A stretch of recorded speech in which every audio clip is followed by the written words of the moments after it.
Well, hello, everybody. Good evening. Welcome to the show. If you do us a favor, share it out to people.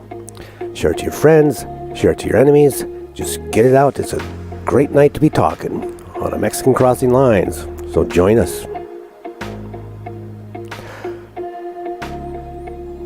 Good evening, everyone. Glad to see everybody joining us for this momentous day. It is a history-making day. We made history yesterday. Today, justice has been served. We finally got some justice, or at least a step toward justice. That's right. So listen in, spread it out. We're broadcasting on Facebook Live at 88.1 Fargo Moorhead, on YouTube at Duke 1517, and at a Mexican Crossing Lines on Twitch. You can find more information about our organization at kpppfm.com. You can also call us on a phone line to leave a message. It's a message line, 701-566-0917. Again, that number is 701-566-0917. Also, you can email me, Duke, at kpppfm.com, and Cindy at kpppfm.com. And while you're at it, just go to our website, kpppfm.com. Have a look around at our old shows, our current shows, our history. And also, if you'd like to support our work, please make a donation that's tax deductible. Go to kpppfm.com/donate. So we're going to have a really good show. So fasten your seatbelt, Dorothy. You're not in Kansas no more.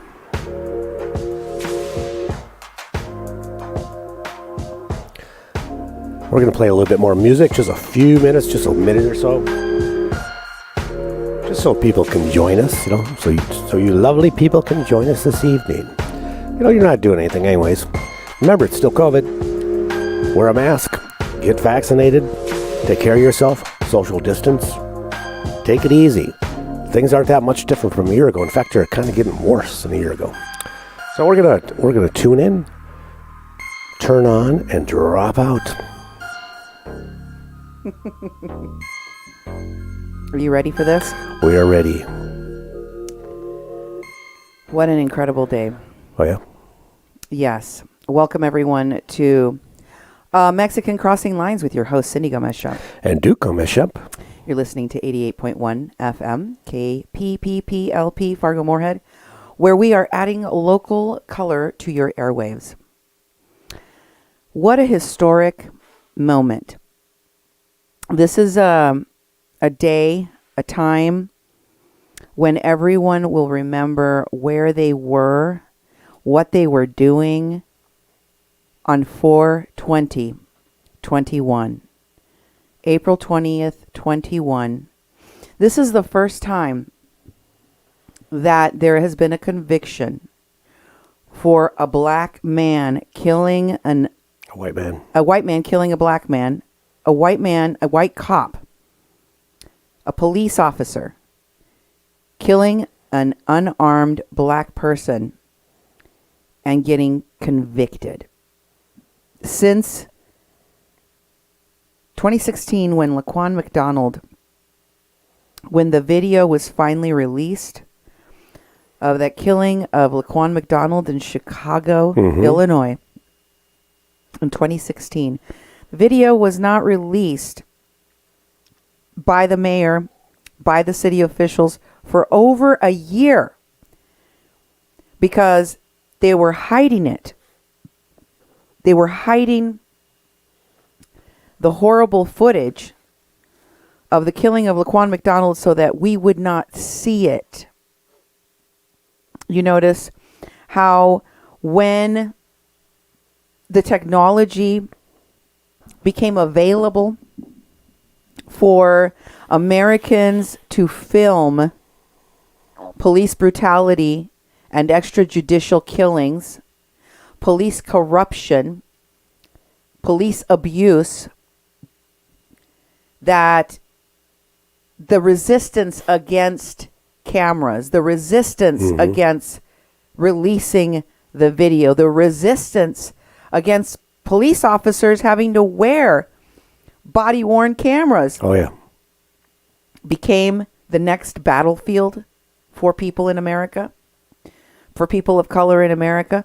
Why are we still having a battle every time there is an extrajudicial killing of people of color in this country about whether or not we can see the video? Yeah. And remember, because we kicked this can down the road, you know, a lot of people, maybe I should qualify this, I think a lot of white people are relieved that this verdict was guilty because, frankly, they were terrified of what would happen in America. The protests, the anger, the fury that would be unleashed because of the injustice that people of color have had to endure for far too long in this country. And they were relieved that it didn't happen because they didn't want to see the outcome of the anger. We've been seeing the constant protests. We've been seeing our cities burning. We've been seeing the anger at the injustice, the decades of injustice just bubbling over. And people are still angry. It's not like this is going to make people not angry anymore, but it's boiling. Anger is boiling over. You can see it across the country.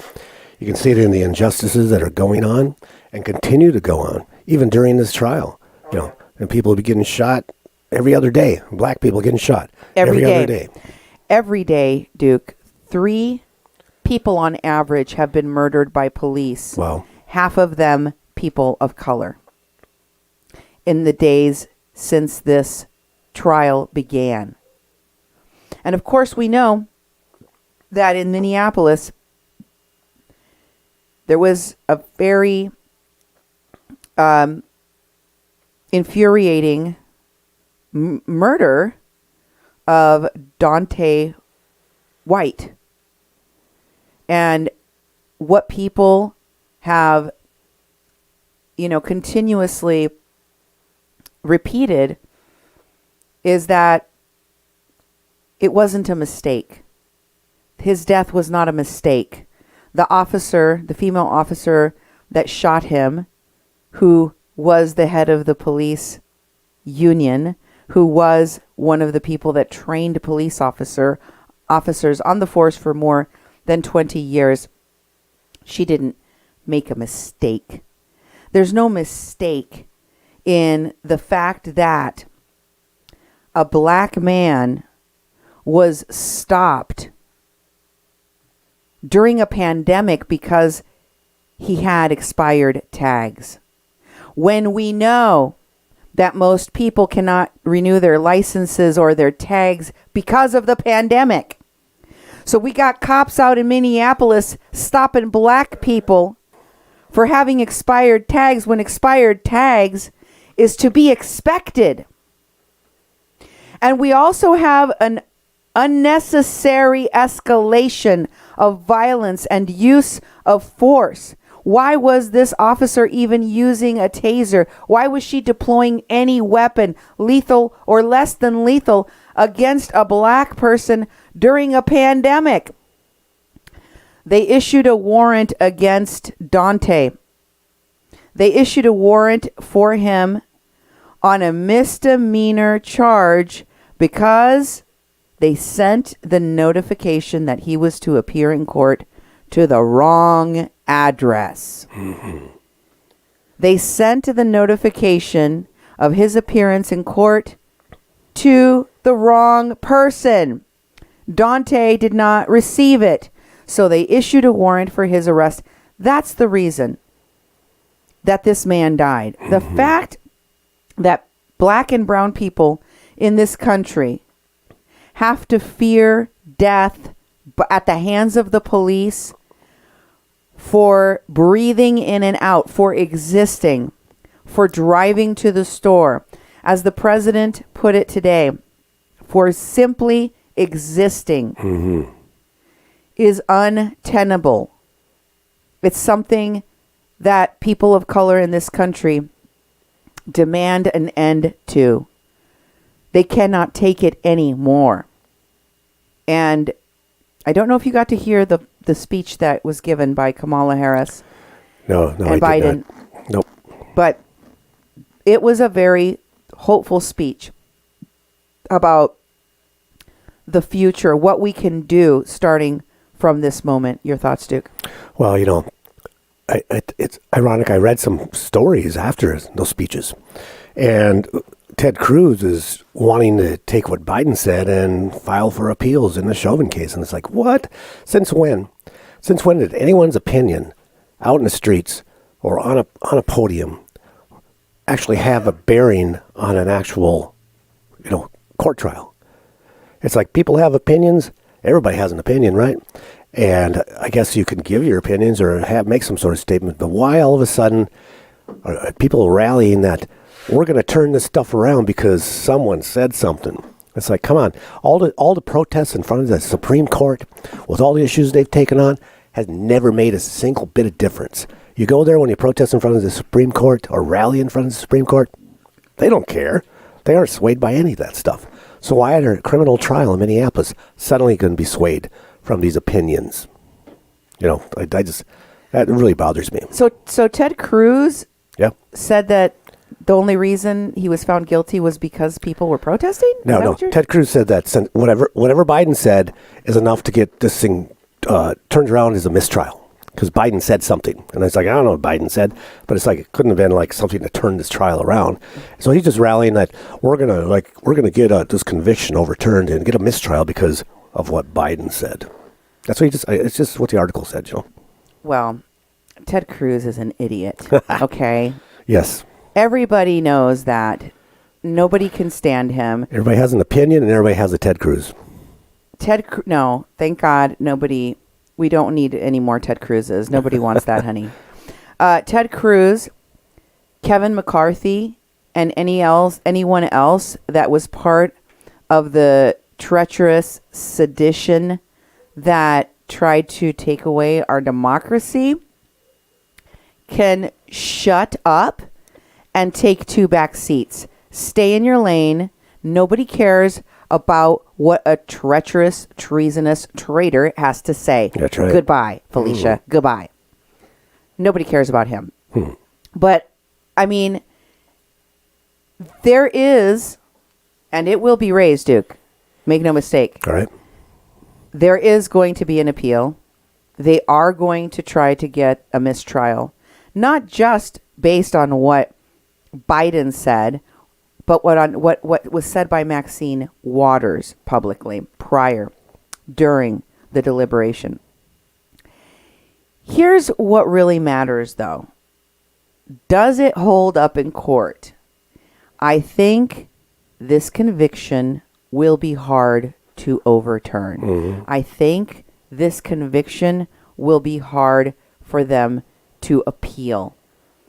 The prosecution in this case was very careful in the way that they laid out their case. And despite the fact that he lost, the defense attorney was competent. The defense attorney put on a good defense. Yeah. He did his job. You cannot argue on appeal that Derek Chauvin had ineffective assistance of counsel. That's true. That his lawyer was like cuckoo, or he didn't present evidence and all that sort. Didn't mount a defense. Didn't mount a credible defense. Cogent, skillful defense. That's right. He did. I know. They argued that there was reasonable doubt that George Floyd could have died from anything other than the 9.5 minutes that Derek Chauvin was kneeling on his neck. Mm-hmm. They tried to make it about the drugs. They tried to make it about his heart disease. They tried to make it about the exhaust pipe. They tried to make it about possible carbon monoxide poisoning. Yeah. And he's like, was there any carbon monoxide found in his bloodstream? It's like, nope. Was the car even on? Do you I even couldn't know tell that? you. Yeah. I don't even know if the car was on. So why are you talking about stuff you don't even know about, presenting it as evidence? The defense wrapped itself in a pretzel to try to explain away what everyone saw with their own two eyes. The almost 10-minute long murder of a black man in broad daylight in downtown Minneapolis. Mm-hmm. That is what we all saw. But let us just for a minute consider the fact that we all saw the same thing happen to Eric Garner.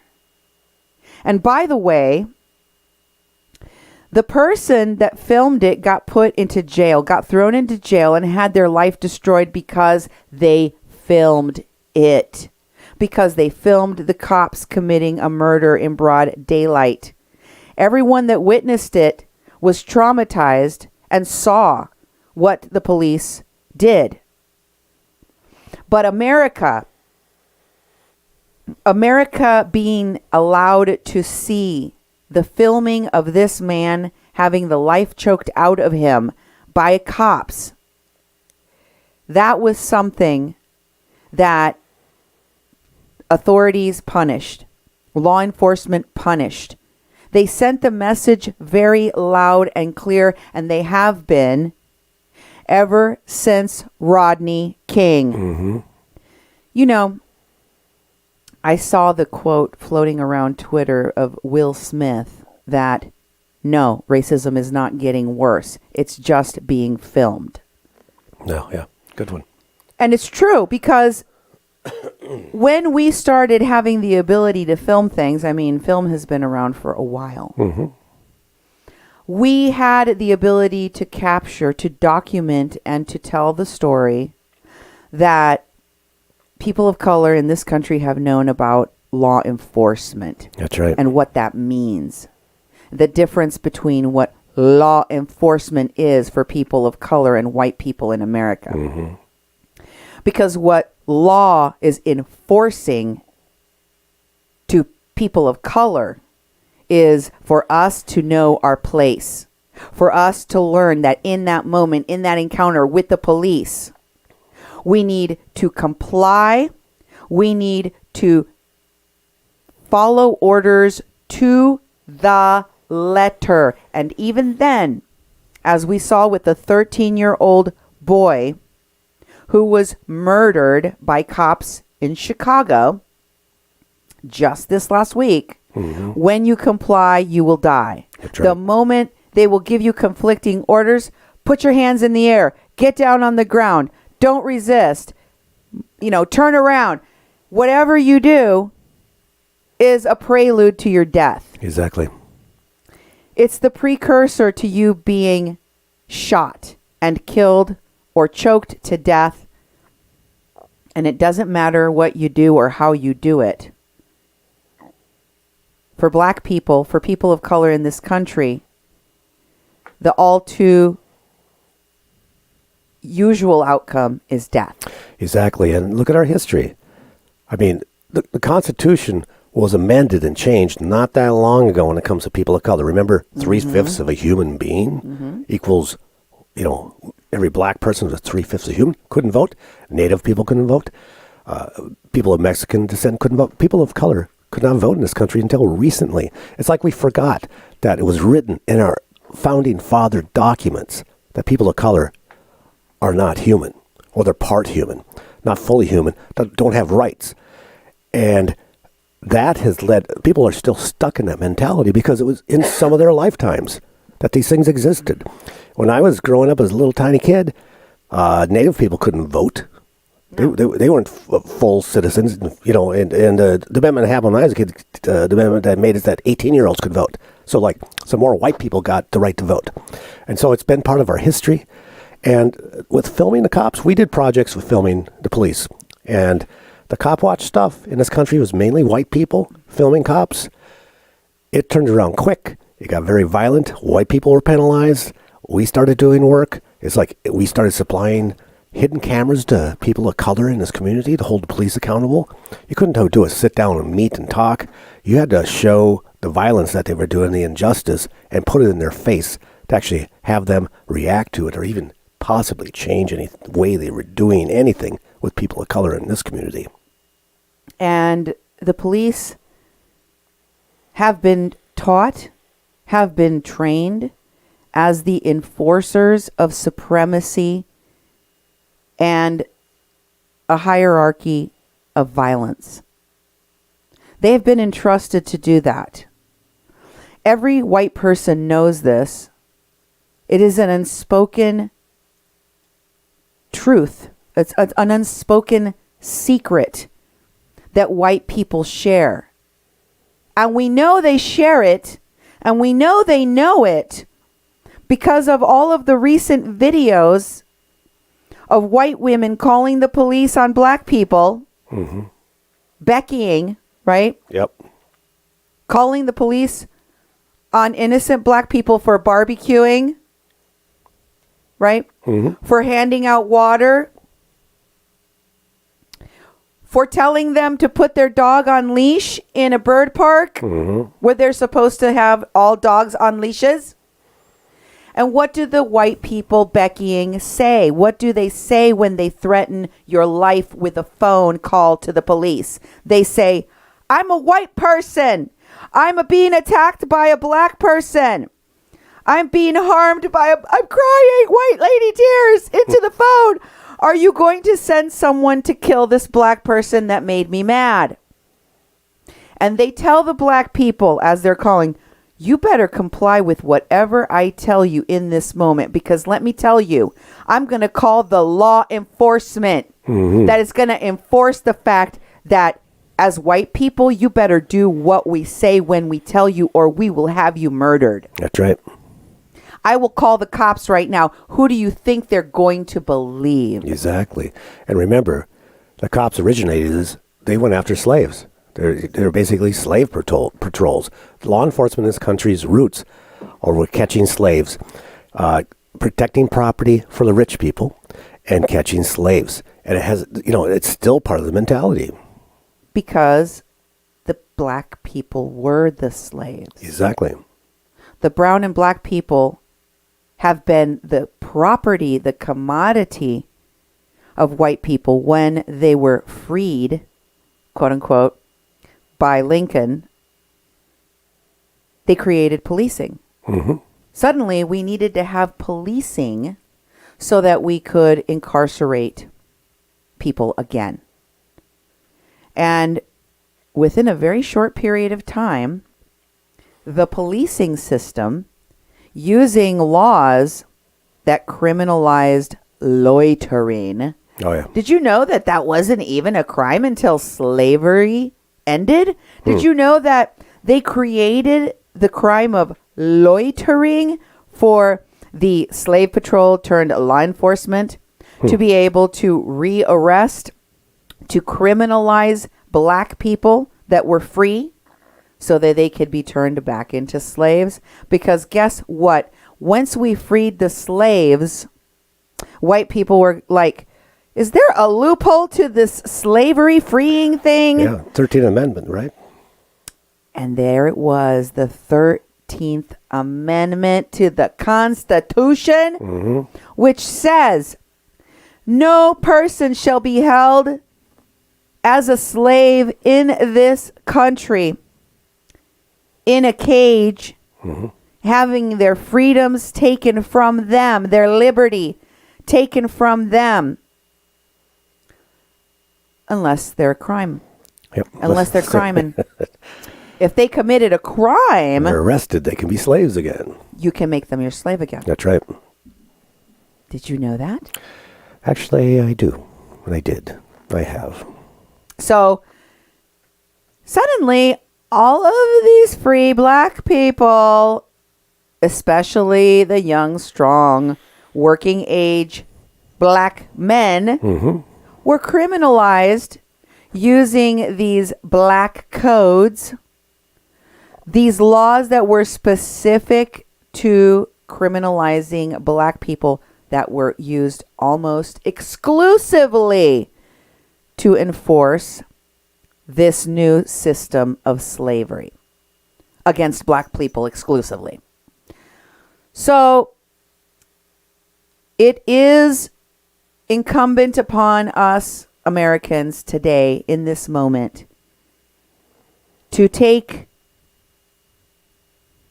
a page from history to learn how our law enforcement was created, to learn what has led up to this moment in law enforcement where people are burning down their cities all across this country, where people rose up in protest all across the world in the aftermath of the murder of George Floyd, because we can't take it anymore.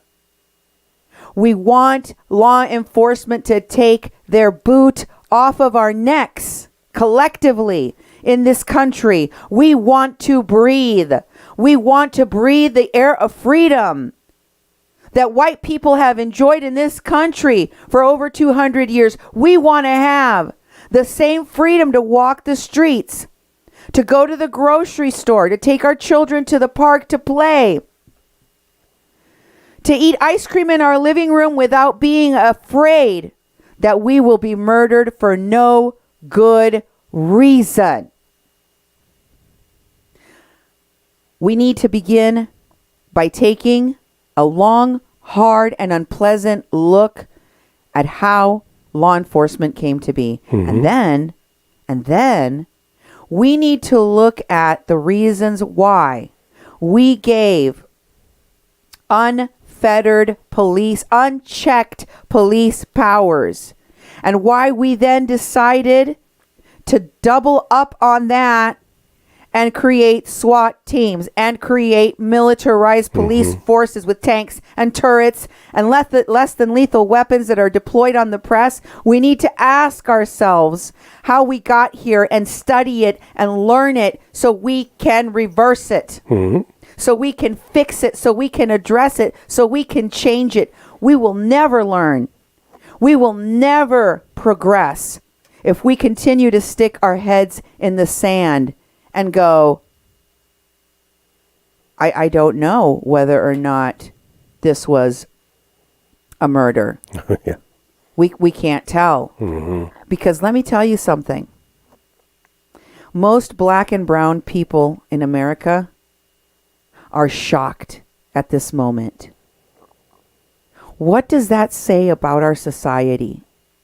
That instead of knowing, of being almost 100% certain that there was going to be a guilty plea, because it is just obvious to anything, to anyone, that this was a murder by a police officer, that this was the racism that is systemic in law enforcement that allows white cops to extrajudicially murder, be judge, jury, and executioner of black and brown bodies on the daily with no retribution, no punishment, no justice, and no peace.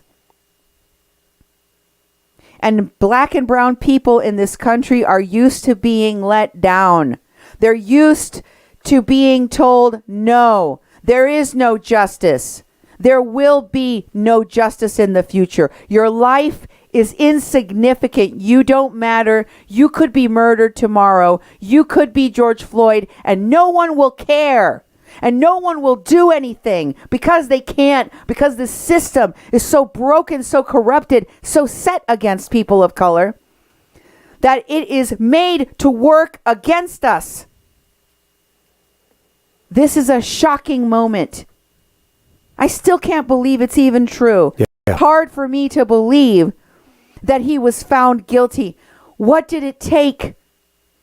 How long did it take? How much suffering? How many riots? How much burning and dying had to happen in this country for this moment to come about? It is truly historic, and it's shocking. What is it? And I'm still a little bit stunned, especially the jury came back after, a day and a half, not even 2 full days. It's just like, wow. And right now across the country, people are mixed. It's like there's a lot of happiness, but it's also people's like, hold on, this is, it was justice in one case. We have a lot of work to do. And I totally agree. And we've been doing a lot of work for years and years. And it's going to take a lot more. But now we have opportunity because there's such heightened awareness. But people are still against each other and looking for ways to... There's always a backlash. Hide. Whenever black people, whenever people of color move, bend the arc of justice toward truth, toward justice, just a little bit, an inch, the backlash is, astonishing. It's hundredfold. 100 times worse. Let me just tell you something, okay? As the verdict was being read, and you saw the shock on Derek Chauvin's face, he was like, this isn't happening. Yeah. This can't be happening. I'm still a white man with the badge, right? I'm still a cop in America. That you don't ever punish cops in America, no matter what they do. Always believe the cops. Always. Well, they have immunity, Yes, they do. They can carry around guns and shoot people. As this verdict was being read, the Columbus police killed a unarmed teenager. Wow. Today. And this teenage girl called the police because someone in her home was abusing her. She was 15 years old. Nakia Bryant. She was the victim of a shooting. Her relative spoke to the media and said she was a good girl. She was loving. Her aunt Hazel said that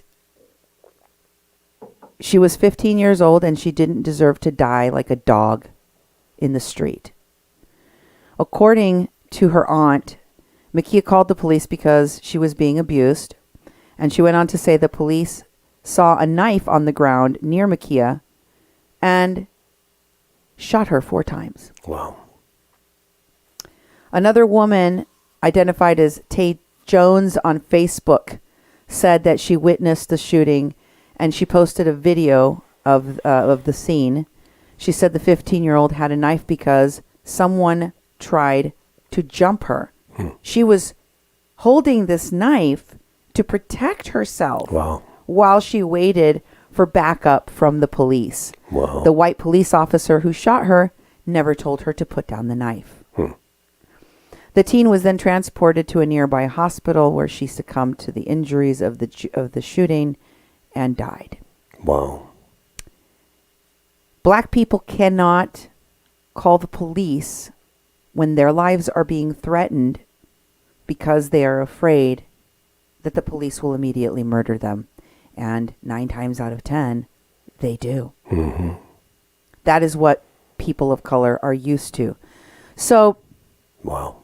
Although people of color in this country are weeping and dancing for joy, they are feeling a sense of relief, a sense of justice, a sense of visibility in a truly cruel and unjust world that tells them that they're not even human. This is by no means justice. This is a grain of sand in a desert. Wow.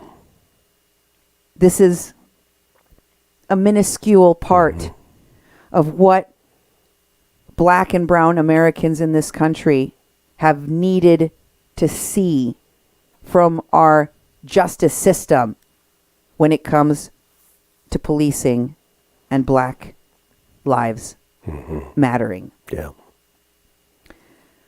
But it's a start. Yep. It's a beginning. I pray to God that this appeal cannot be overturned. I think that it's very, very solid, Good. a solid job. I don't think they have a chance of overturning this. I don't think that they will be able to call a mistrial, even with the irresponsible rhetoric that came out of Maxine Waters prior to the verdict. I don't think that what this president said, what the vice president said after the verdict was read, could be used to try to overturn this verdict or to try to call a mistrial. And by the way, I know people are bending over backwards to try to find something to criticize Biden for. Yeah. But he's doing a great job. Mm-hmm. He is an affable, likable man that has vaccinated over 40% of the population in less than 3 months, who took the bull by the horns. And I am talking about the raging bull caca of lies that came from Trump and his seditious and treacherous caucus of liars that lie about the election results and try to destroy our democracy with a coup d'etat. Mm-hmm.